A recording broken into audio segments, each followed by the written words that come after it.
Satu, alhamdulillah. Kali ini kita akan melakukan kajian adab hamilul Quran atau adab penjaga Al-Quran, penghafal Al-Quran. Baik, ada banyak sekali adab seorang penuntut ilmu, ada adab yang lebih mengarah kepada bagaimana dia menghafal Al-Quran, seperti yang disusun oleh Imam Nawawi. Ini kitab yang saya pegang. Ada lagi adab penuntut ilmu, dan kalau kita pahamin sebenarnya mengarah ke adab penuntut ilmu hadis. Nama kitabnya Tazkiratus Sami' wal Mutakallim. Ada lagi kitab yang menjelaskan menuntut ilmu secara umum, yakni kitab Ta'lim al-Muta'allim. Dan ada banyak lagi kitab-kitab mengenai bagaimana adab kita untuk menuntut ilmu sehingga kita menjadi penuntut ilmu yang beradab dan juga yang berprestasi. Khairan. Baik, adik-adik yang dirahmati Allah, di Mauritania mereka sebelum menghafal itu mereka membaca sebanyak 500 kali. 500 kali mereka membaca ini ya. Ada yang 300, ada yang 500, dan paling sedikit 300 mereka baca. Baru mereka setorkan kemudian. Jadi luar biasa. Nah, apakah hafalannya lancar? Ustadz sendiri juga pernah mencoba untuk baca banyak-banyak. Ustadz ambil satu halaman, di halaman juz 3, halaman ke-6 di situ. Bunyi ayatnya, alladzina ya'kuluna riba la yaqumuna illa kama yaqumu allazi yatakhabbathu asyaitanu minal mas.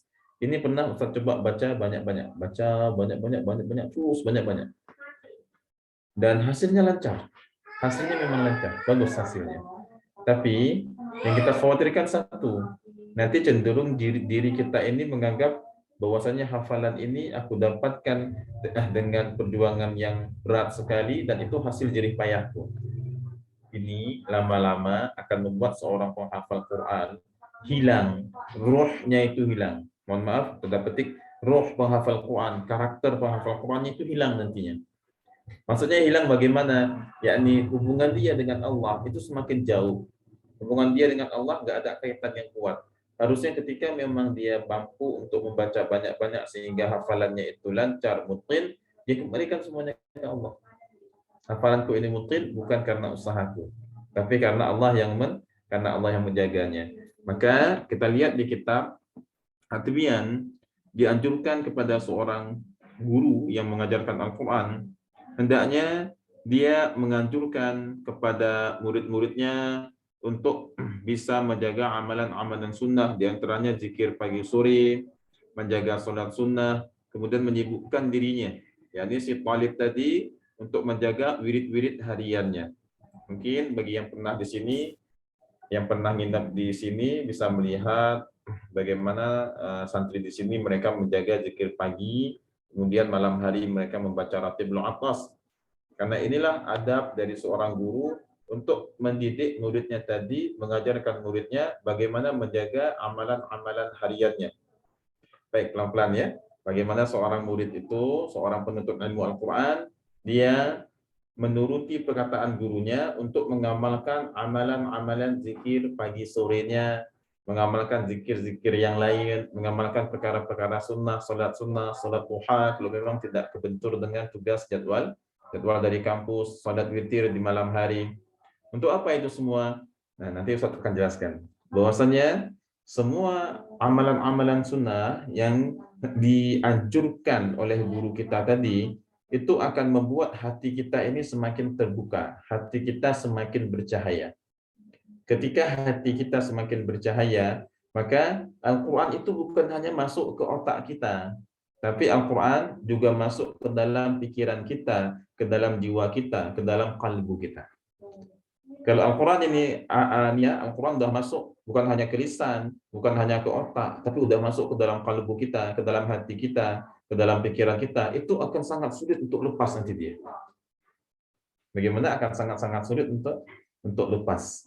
Itulah kenapa Imam Nawawi di sini penulis menganjurkan agar seorang guru Al-Quran itu mengajarkan kepada murid-muridnya, kita lihat di sini ya, wa yanbaghi an yasta'mil al-ahadits al-warida fi at-tasbih wa tahlil mengajarkan muridnya untuk bertasbih, untuk tahlil, wa nahwihima minal azkar wa da'awat, dan juga yang semisalnya dari zikir-zikir dan juga dari doa-doa yang maksurah.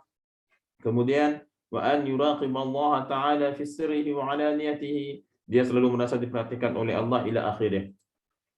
Ini yang kami ajarkan kepada murid-murid kami, bagaimana mereka ketika akan menghafal Quran, yang pertama bersihkan hati mereka. Ketika telah sedang menghafal Quran, hendaknya buka hatinya, buka perasaannya, dan jiwanya juga ikut dalam menghafal Al-Quran. Bagaimana jiwanya ikut? Jiwanya ikut, yakni ketika kita membaca ayat rahmat itu jiwa kita bergetar, ingin menjadi orang-orang yang mendapatkan rahmat dari Allah. Ketika kita membaca ayat-ayat azab, jiwa kita ketakutan, diri kita juga ketakutan. Dan kita berdoa berlindung dari azab tersebut. Kalau ini kita amalkan, ini kita praktekkan, Al-Quran masuk ke dalam otak kita, kemudian bukan hanya ke dalam otak, tapi ke dalam hilangnya nanti.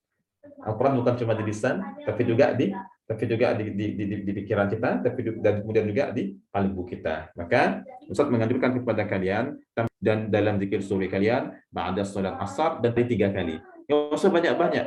Karena Rasulullah SAW adalah pribadi yang beribadah, dijelaskan oleh Sayyidatuna Aisyah, istri beliau, amalan yang paling disukai oleh Nabi itu amalan yang mudawamah, yang terus berterusan, wa'in qalla, walaupun itu sedikit. Apa yang harus kita amalkan dari zikir yang banyak sekali? Yang pertama, jangan lepas dari la haula wala quwata illa billahil aliyil azim. Bisa diikut semuanya bareng Ustaz. La haula wala quwata illa billahil aliyil azim. 3 kali kita baca. Kemudian kenapa la haula wala quwata? Jangan sampai kita menjadi pribadi yang sombong. Pribadi yang, Ustaz, saya udah baca halaman ini sebanyak 300 kali, Ustaz. Ini insya Allah pasti lancar. Begitu lancar, aku kan udah baca 300 kali. Nanti hubungan kita dengan Allah menjauh nantinya. Bukannya makin dekat, bukannya makin kuat hubungan kita dengan Allah, tapi malah menjauh ketika berhasil. Wah, ini kan karena usaha aku ini. Hati-hati dengan kalimat, usaha tidak akan mengkhianati hasil. Hati-hati dengan kalimat tersebut. Ucapkan, tambahkan, usaha tidak akan mengkhianati hasil dengan izin Allah.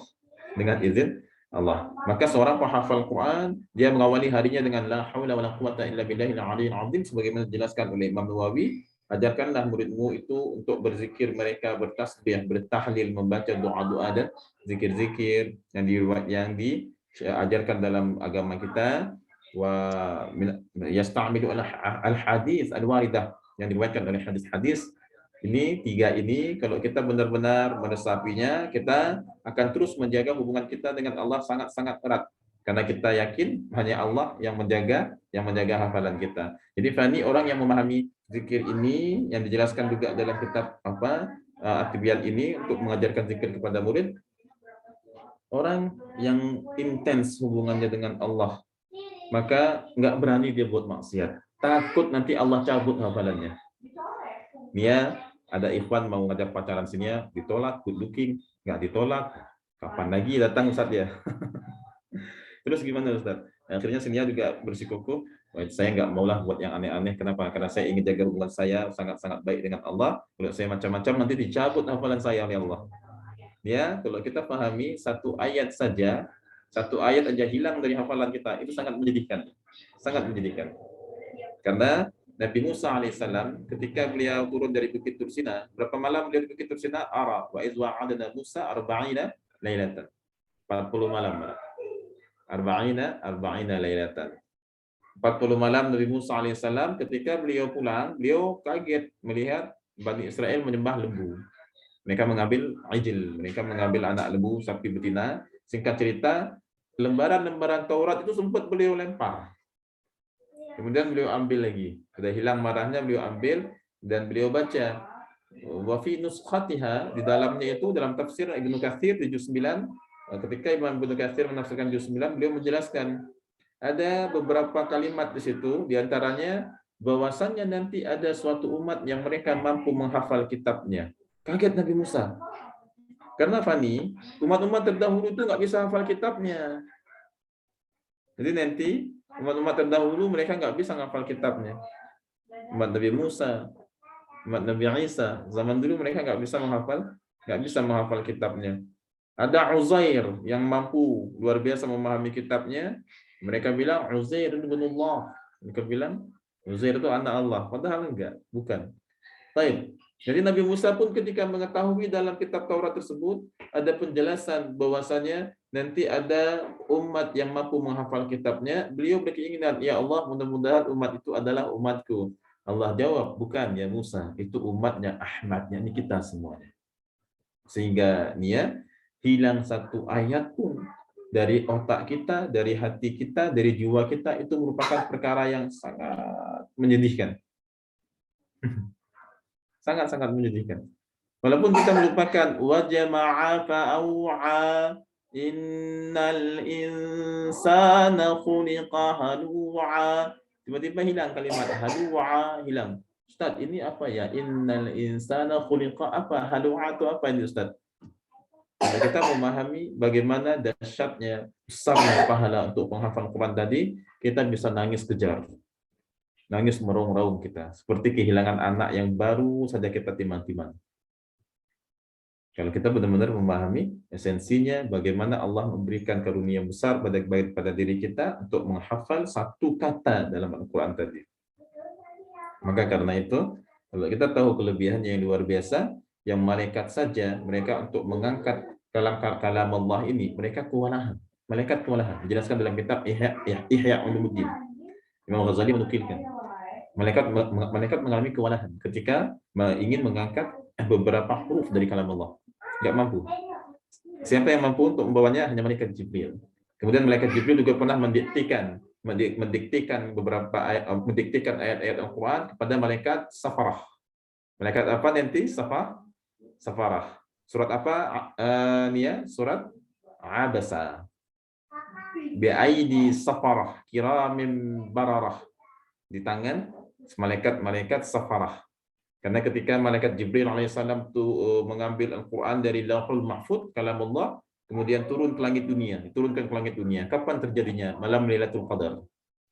Al-Quran Ad-Dukhan. Inna anzalnahu fi lailatin mubarakatin. Kemudian dalam tafsir Jalalain, Hasyiyahnya, Hasyirus Sawi, pensyarah menjelaskan malaikat Jibril menurunkan dari Lauhul Mahfuz ke langit dunia, brek sekali turun.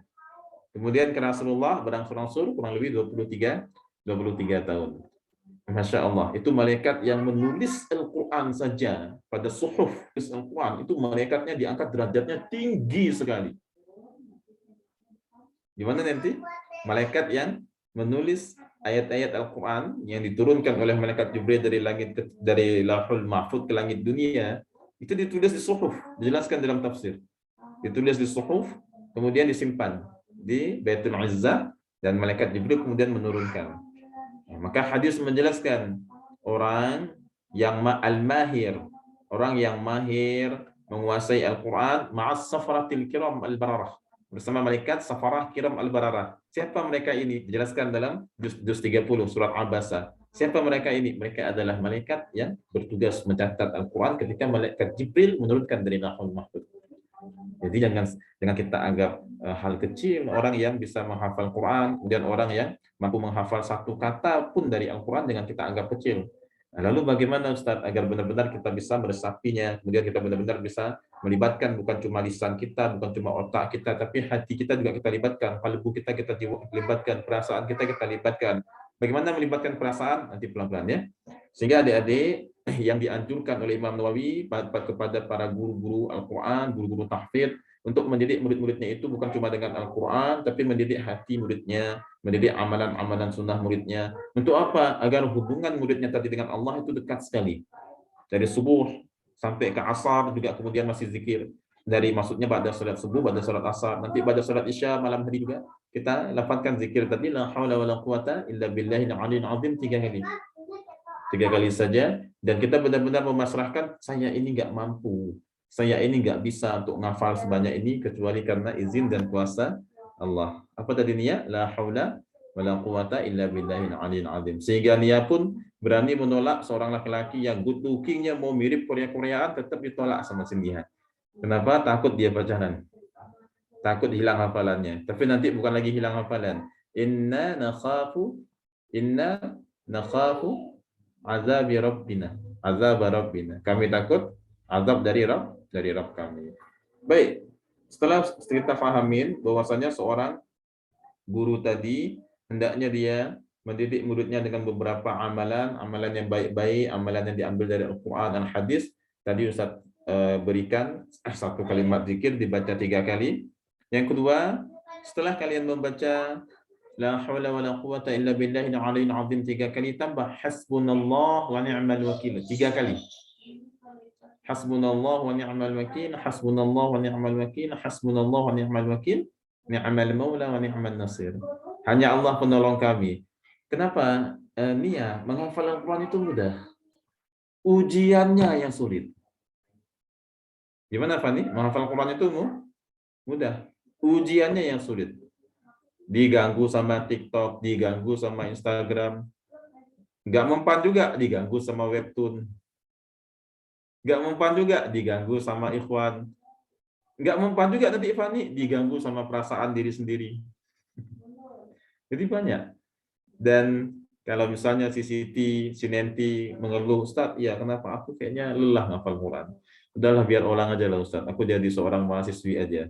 Jadi sarjanawati aja Ustaz. Biar orang aja. Memang capek. Nah ketika dalam keadaan lelah tersebut, nggak usah khawatir. Kita punya Allah. Maka jaga zikir yang Ustaz ajarkan tadi. Hasbunallah wa ni'mal wakil.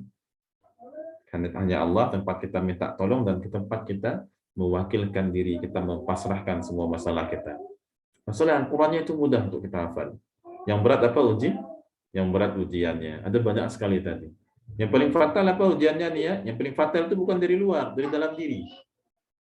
Perasaan, mood swing, bosen, jenuh, capek, lelah, letih. Rasanya pingin teriak-teriak, rasanya pingin kerjain orang, rasanya nggak pingin disuruh-suruh, rasanya pingin ngurung diri dalam kamar. Iya, itu akan menyerang. Karena Ustaz juga pernah berada di fase kalian. Ya Allah, kok capek banget. Baik, Ustaz sedikit ingin tambahkan. Muhammad Al-Fatih atau Salahuddin Al-Ayyubi yang pasukannya itu berkualitas semua, nggak pernah meninggalkan salat. Siapa dia? Mohon maaf, saya potong dulu. 4 menit lagi Zoom-nya mati. Jadi kepada peserta dan Ustadz, kalau misalnya mati, boleh join lagi di link yang sama, Ustadz? Boleh. Saya. Jadi pasukannya Muhammad Al-Fatih, Muhammad Al-Fatih pernah dikumpulkan oleh beliau. Kemudian beliau tanya ke mereka semuanya, siapa yang pernah meninggalkan sholat fardu sejak baligh, silakan duduk. Nggak ada yang duduk seorang pun. Itu pertanda pasukan beliau tidak pernah meninggalkan sholat fardu sejak mereka baligh. Kemudian beliau bertanya lagi, siapa yang pernah meninggalkan sholat berjamaah? Sebaik beberapa duduk. Kemudian beliau bertanya lagi, siapa yang pernah meninggalkan sholat, siapa yang sejak baligh belum pernah meninggalkan sholat tahajud? Beberapa duduk, hanya sebagian saja yang berdiri. Kemudian ternyata Muhammad Al-Fatih masih berdiri. Itu menunjukkan beliau pribadi yang tidak pernah meninggalkan sholat sejak beliau baligh, tidak pernah meninggalkan sholatnya secara berjamaah sejak beliau baligh, dan tidak pernah meninggalkan sholat malam sejak beliau baligh. Kenapa? Ada pribadi seperti itu. Di mana rahasianya? Apa penyebabnya? Baik, Ustaz ingin tanya dulu, mana si Nia tadi ini? Kok nggak ada lagi dia? Halo Nia? Iya, Nia. Kenapa Nia mau belajar capek-capek ngerjain tugas kuliah?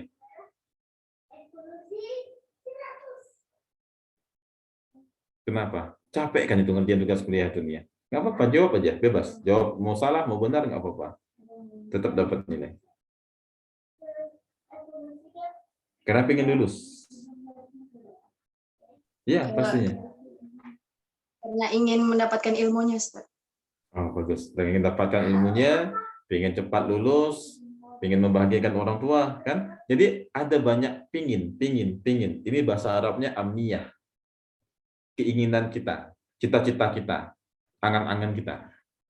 Apa kalau bahasa anak-anak senja itu mimpi kita. Demikian juga Muhammad Al-Fatih memiliki mimpi yang besar untuk membebaskan Konstantinopel. Makanya dia paksa diri kita untuk berjuang lebih keras daripada orang lain. Dan ketika kalian juga punya banyak sekali mimpi, diantaranya mimpi ingin menghafal Al-Quran, maka dalam keadaan capek, lelah, letih, itu pasti menyerang kita. Kenapa? Karena kita bukan robot.